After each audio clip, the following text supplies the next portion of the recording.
എല്ലാവിധ ഐശ്വര്യവും സന്തോഷവും ഉണ്ടാകട്ടെ. നമ്മളിന്ന് ചിരട്ടി കൊണ്ട് എൻ്റെ ചെറിയ നേഴ്സറിയിൽ നമ്മൾ സ്വന്തം കൃഷി ചെയ്യുകയും സ്വന്തം ചെറിയ നേഴ്സറിയിൽ ആൾക്കാർക്കെല്ലാം ഉണ്ടാക്കി കൊടുക്കുകയും കൃഷി സംബന്ധമായിട്ടെല്ലാം നമ്മൾ ഉണ്ടാക്കി കൊടുക്കുന്നുണ്ട്. അപ്പോൾ നിങ്ങൾ എന്ത് ചെയ്യുക വെച്ചാൽ ചിരട്ടി നമ്മൾ ചാടാണ്ട് നിന്നിട്ട് നമുക്ക് ചിരട്ടിയിൽ നിങ്ങൾ ചിരട്ടി കരുവമ്പ് ഉണ്ടാക്കുക. അത് മകളെ നമുക്ക് ഇതാ കറ്റാറുവായ ചിരട്ടിയിൽ ഉണ്ടാക്കുന്നതാണ്. ഇങ്ങനെ കറ്റാറുവായ ഉണ്ടാക്കുക. അതുകൊണ്ട് നിങ്ങൾ പുല്ല് അത് വെച്ചിട്ടുക അതുകൊണ്ട് അപ്പം നമ്മൾ ചിരട്ടിയിൽ നമ്മൾ ഈ ഇന്ന് കറ്റാറുവായ ഇങ്ങനെ ഓരോന്ന് എടുത്തതിൻ്റെ ശേഷം നമ്മൾ ഇതിങ്ങനെ വെച്ചതിൻ്റെ ശേഷം കുറച്ച് മണ്ണ് ഉപയോഗിച്ചിട്ട് കണ്ണുള്ള ചിരട്ടി ആയിക്കണം നമ്മൾ ഉപയോഗിക്കേണ്ടത്.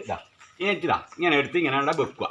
നമുക്ക് ചിരട്ടിയിൽ എല്ലാവിധ കൃഷികളും നമുക്ക് ഉണ്ടാക്കാം. അപ്പോൾ ചിരട്ടി ഉണ്ടെങ്കിൽ നമുക്ക് എല്ലാവിധ കൃഷി സംബന്ധമായിട്ട് നിങ്ങൾക്ക് ചെടികൾ തൂക്കാം. ചിരട്ടിയിൽ നല്ലോണം ചിരട്ടി എടുത്തിട്ട് ഇങ്ങനത്തെ ഇതില്ല, ഇങ്ങനത്തെ ഇതില്ല, ഇത് നമുക്ക് ചിരട്ടിയിൽ നിറച്ച് വിടർന്ന് നിൽക്കുന്നതാണ്. ഇത് ഈ ചിരട്ടിയിൽ ഉണ്ടാക്കിയിട്ട് അങ്ങനെ ആക്കിയിട്ട് വിടർത്തിയായിട്ട് നമുക്ക് ബാധിക്കര തൂക്കുവാനും ഒക്കെ നമുക്ക്. അപ്പം നേഴ്സറിയിൽ നമ്മൾ ചിരട്ടി കൊണ്ടും നമ്മളെല്ലാം